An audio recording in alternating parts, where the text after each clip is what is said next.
दोस्तों ये जो मेरे पास में मोटर है, इस मोटर को रन करवाने के लिए मैं ये चाहता हूँ कि जो मेरा मोटर है वो मोटर 5 मिनट के लिए ऑन कंडीशन में रहना चाहिए। और जैसे ही 5 मिनट कंप्लीट होता है तो मोटर मेरा ऑटोमेटिकली ऑफ हो जाना चाहिए। मेरा जो मोटर है ये मोटर 2 मिनट के लिए ऑफ कंडीशन में रहेगा।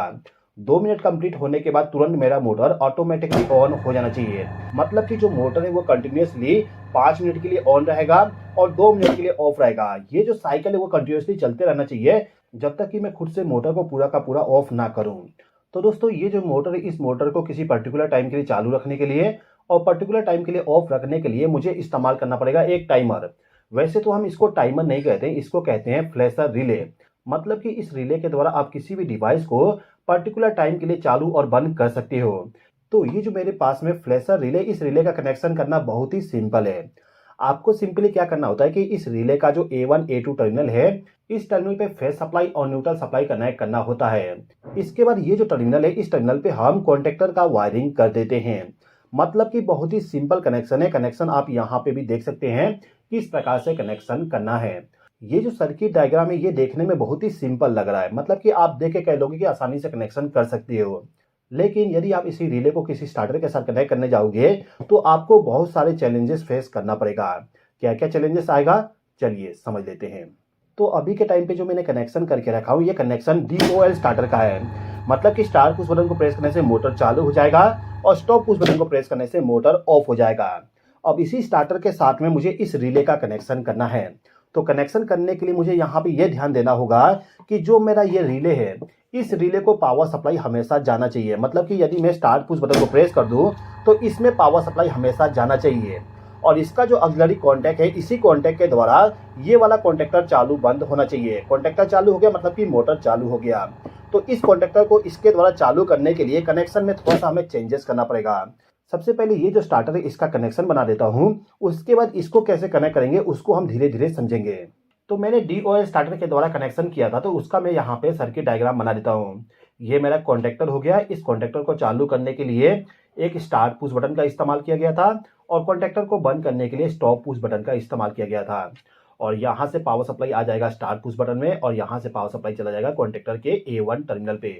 कॉन्टैक्टर का जो A2 टर्मिनल होता है उस पर हमें न्यूट्रल पावर सप्लाई देना होता है, तो यहाँ से न्यूट्रल पावर सप्लाई प्रोवाइड कर दिया और फेज सप्लाई आएगा यहाँ पर, तो मैंने यहाँ पे फेज सप्लाई कनेक्ट कर दिया। इसके बाद इस कॉन्टैक्टर को होल्ड करने के लिए यहाँ पे होल्डिंग सर्किट बना देता हूँ। ठीक है दोस्तों, तो ये जो पूरा कनेक्शन है इसी कनेक्शन के अकॉर्डिंग मेरा स्टार्टर का वायरिंग किया गया है। अब ये जो DOL स्टार्टर है, इसी स्टार्टर का मॉडिफिकेशन मुझे करना है। तो मॉडिफिकेशन करने के लिए मुझे क्या करना होगा कि ये जो रिले, इस रिले का जो A1 A2 टर्मिनल है इस पे पावर सप्लाई प्रोवाइड करना होगा। तो मैं इसका सिंबल बना देता हूँ यहाँ पे। इसका सिंबल कुछ इस प्रकार से बनता है। ठीक है, यहाँ पे ऐसा रहेगा और इस प्रकार से सिंबल रहेगा। ये वाला हो गया A1 और ये वाला हो गया A2। तो A2 टर्मिनल को हम neutral power supply directly provide करेंगे। अब ये जो A1 टर्मिनल है इस पे फेज सप्लाई पहुंचाने के लिए हम क्या करेंगे, ये जो स्टॉप पुश बटन है इसके आउटपुट टर्मिनल से पावर सप्लाई को लेके जाएंगे। यहाँ से पावर सप्लाई लेके आए और इसको हम डायरेक्टली प्रोवाइड कर दिए इस प्रकार से। अब यदि मैं डायरेक्टली इस प्रकार से पावर सप्लाई प्रोवाइड कर दूं तो स्टार्ट पुश बटन को प्रेस करने से कॉन्टैक्टर चालू हो जाएगा और साथ ही साथ में इस रिले को भी पावर सप्लाई जाएगा। मतलब कि रिले मेरा चालू बंद करेगा और इसका जो NO-NC कॉन्टैक्ट होता है, मैं यहाँ पर इसका इस प्रकार से बना देता हूँ कॉन्टैक्ट। ये वाला हो गया NC, ये वाला हो गया NO। मैं यहाँ पे मार्किंग कर देता हूँ। ये हो गया NC और ये वाला हो गया NO। तो इस रिले के ऑन होने से ये जो कॉन्टैक्ट है ये कॉन्टैक्ट चेंज होना स्टार्ट हो जाएगा। लेकिन ये जो कॉन्टैक्ट है इसी कॉन्टैक्ट के द्वारा मुझे इस कॉन्टैक्टर को चालू करना है। जबकि यहाँ पे जो कनेक्शन किया गया है इस कनेक्शन में यदि मैं स्टार्ट पुश बटन को प्रेस करूँ तो सबसे पहले मेरा जो कॉन्टैक्टर है वो कॉन्टैक्टर ऑन हो जाएगा। तो ये जो कनेक्शन है इस कनेक्शन को मुझे रिमूव करना पड़ेगा। कॉन्टैक्टर के जगह पे मुझे रिले का इस्तेमाल करना पड़ेगा। रिले कौन सा, इस प्रकार का। ये जो रिले होता है ग्लास वाली, इस रिले को मुझे यहाँ पे कनेक्ट करना पड़ेगा जिससे कि मैं स्टार्ट पुश बटन के द्वारा इसको चालू कर सकूं और स्टॉप पुश बटन के द्वारा इस रिले को ऑफ कर सकूं। ये जो रिले, इस रिले के ऑन होने के बाद इसका जो NO-NC कॉन्टैक्ट होता है, जैसे कि यहाँ पर NO है, यहाँ पर NC है, तो जो NO कॉन्टैक्ट होगा उसके द्वारा ये जो रिले, इस रिले को पावर सप्लाई प्रोवाइड करूंगा। तो क्या करना होगा मुझे, ये जो यहाँ पे सर्किट है इस सर्किट को मुझे ब्रेक करना पड़ेगा। मतलब कि वायर में रिमूव करूंगा और वायर को रिमूव करने के बाद इसके बीच में NO कॉन्टैक्ट इस्तेमाल करूंगा। ये NO कॉन्टैक्ट होगा रिले का। तो मैं यहाँ पे लिख देता हूँ रिले का एनो कॉन्टैक्ट ये वाला है, ठीक है। तो रिले के एनो कॉन्टैक्ट के द्वारा ही पावर सप्लाई इस फ्लैशर रिले में जाना चाहिए। मैं यहाँ पे लिख देता हूँ फ्लैशर फ्लैशर रिले है, ठीक है। तो इतना कनेक्शन करने के बाद क्या होगा, जब मैं स्टार्ट पुश बटन को प्रेस करूंगा तो सबसे पहले ये वाला रिले ऑन हो जाएगा और इसके ऑन होने से इसका जो एनो कॉन्टैक्ट है वो एनसी में कन्वर्ट हो जाएगा। मतलब कि ये सर्किट क्लोज हो जाएगा, तो इसके वजह से पावर सप्लाई आगे फ्लो होगा और इस वाले रिले को पावर सप्लाई मिल जाएगा। अब ये जो फ्लैशर रिले, इस रिले को यदि पावर सप्लाई मिलता है तो इस कंडीशन में क्या होगा, ये जो एनो एनसी कॉन्टैक्ट है वो कॉन्टैक्ट चेंज होगा। मतलब कि ये वाला जो कॉन्टैक्ट है ये कॉन्टैक्ट चेंज होते रहेगा जब तक कि इस रिले को पावर सप्लाई मिलते रहेगा। तो हम क्या करेंगे, ये जो एनसी कॉन्टैक्ट है या फिर जो एनो कॉन्टैक्ट है, इन दोनों में से किसी का भी इस्तेमाल करके हमारा जो मेन कॉन्टैक्टर है, ये वाली कॉन्टैक्टर, इस कॉन्टैक्टर को फेस सप्लाई प्रोवाइड कर देंगे। कैसे करेंगे समझिए। मैं क्या करता हूँ, यहाँ पे कॉन्टैक्टर का सिंबल बना देता हूँ। ये कॉन्टैक्टर का सिंबल हो गया। अब कॉन्टैक्टर को न्यूट्रल पावर सप्लाई में डायरेक्टली यहाँ से प्रोवाइड कर देता हूँ और जो इसको फेस सप्लाई जाएगा वो जाएगा इस रिले के एनो कॉन्टैक्ट के द्वारा। मैं चाहूं तो एनसी कॉन्टैक्ट भी इस्तेमाल कर सकता हूं, लेकिन जो मेरा रिले, इस रिले का जो टाइमर है, इस टाइमर का वर्किंग उल्टा हो जाएगा। मतलब कि जो ऑन टाइम मैं सेट करूंगा वो ऑफ टाइम हो जाएगा और ऑफ टाइम जो सेट करूंगा वो ऑन टाइम के जैसे वर्क करेगा। तो आप हमेशा सीधा कनेक्शन करिएगा, आपको सिंपली एनो कॉन्टैक्ट का इस्तेमाल करना है, ठीक है दोस्तों।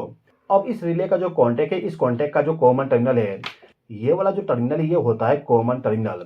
तो कॉमन टर्मिनल पे जो पावर सप्लाई जाएगा वो जाएगा स्टॉप पुश बटन के आउटपुट टर्मिनल से। मतलब कि यहाँ से पावर सप्लाई इस वाले रिले को भी जा रहा है और यहीं से पावर सप्लाई हम ले जाके इस वाले पॉइंट पे कनेक्ट कर देंगे। इस वाले कॉन्टैक्ट पे जो पावर सप्लाई जा रहा है वो पावर सप्लाई चाहे तो हम यहाँ से भी प्रोवाइड कर सकते हैं। फिलहाल के टाइम पे मैंने यहाँ से पावर सप्लाई प्रोवाइड कर दिया।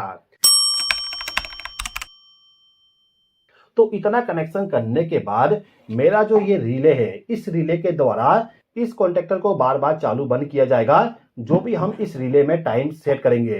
तो फिलहाल के टाइम पे मैं क्या करता हूं कि ये जो सर्किट डायग्राम है, इसी डायग्राम के जैसे ही पूरा का पूरा मैं यहाँ पे प्रैक्टिकल कनेक्शन कर देता हूँ।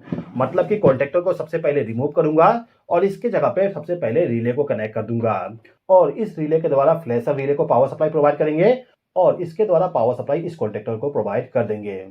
तो ये जो सर्किट डायग्राम है, इसी सर्किट डायग्राम के अनुसार पूरा मैंने कनेक्शन कर दिया।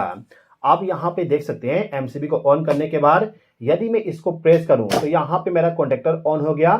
कॉन्टैक्टर मेरा ऑपरेट हो रहा है कि नहीं हो रहा है ये आपको पता नहीं चल पाएगा। तो मैं क्या करता हूँ, जो मेरा मोटर है इस मोटर को भी कनेक्ट कर देता हूँ। एक बार एमसीबी को ऑफ कर देता हूँ और ऑफ करने के बाद मैं क्या करता हूँ कि इस वायर को ले जाके जो मेरा कॉन्टैक्टर का A1 A2 टर्मिनल है उसी के साथ डायरेक्टली कनेक्ट कर देता हूँ। सिंगल फेज का मोटर है तो यहाँ से ऑपरेट हो जाएगा। तो ये जो मोटर है, इस मोटर को मैंने कॉन्टैक्टर के साथ कनेक्ट कर दिया। अच्छा दोस्तों, मोटर को चालू करने से पहले क्या करते हैं कि ये जो रिले है, इस रिले का टाइमर में किस प्रकार से प्रोग्रामिंग करते हैं उसको भी समझ लेते हैं। देखिए दोस्तों, जो आपका फ्लैशर रिले होगा उस रिले में आपको टोटल 2 टाइप का प्रोग्रामिंग करने का ऑप्शन मिलेगा। एक तो ऑन टाइम और दूसरा ऑफ टाइम। अब ये जो ऑफ टाइम है, ऑफ टाइम में आपको 2 नोब मिलेगा और ऑन टाइम में भी 2 नोब मिलेगा।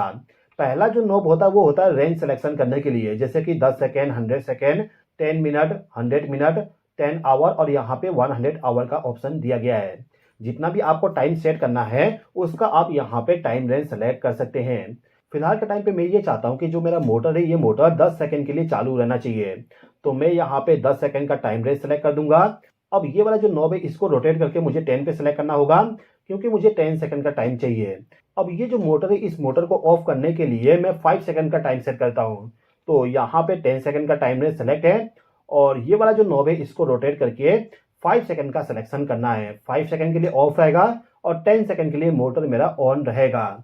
चलिए, प्रोग्रामिंग हो चुका है तो इसका वर्किंग को भी देख लेते हैं। मैं यहाँ पे एमसीबी को ऑन कर देता हूँ। एमसीबी को ऑन करने के बाद यदि मैं स्टार्ट पुश बटन को प्रेस कर दूं तो आप देख सकते हैं कि जो मेरा मोटर है, मोटर ऑन कंडीशन में चला गया। मोटर के ऑन होने के बाद जैसे ही टाइम कंप्लीट हुआ ऑटोमेटिकली ऑफ हो गया। 5 सेकंड के लिए ऑफ रहेगा। इसके बाद मोटर मेरा दोबारा चालू हो गया। आप देख सकते हैं यहाँ पे रिले का जो इंडिकेशन वो भी ब्लिंक हो रहा है। अब यदि मुझे इस मोटर को परमानेंटली ऑफ करना है तो सिंपली मैं क्या करूंगा, ये जो स्टॉप पुश बटन है इसको मैं प्रेस कर दूंगा। इसको प्रेस करते ही मेरा मोटर ऑफ कंडीशन में चला जाएगा। दोबारा स्टार्ट पुश बटन को प्रेस करूंगा तो मोटर मेरा ऑन हो जाएगा और मोटर मेरा तभी तक ऑन रहेगा जितना टाइम मैं इसमें सेट करूंगा। टाइम कंप्लीट होते ही मोटर ऑफ हो जाएगा। ठीक है दोस्तों, दोस्तों यदि आप चाहते हो कि इस प्रकार का मैं और भी वीडियो बनाऊं तो आप कमेंट करके मुझे बताइए और कमेंट करिए कि आप कौन से टॉपिक पे वीडियो को देखना चाहते हैं। उसी टॉपिक पे मैं कोशिश करूंगा कि वीडियो बना दूं। तो चलिए दोस्तों, इस वीडियो को मैं यहीं पे समाप्त करता हूं। मिलता हूं आपसे नेक्स्ट वीडियो में।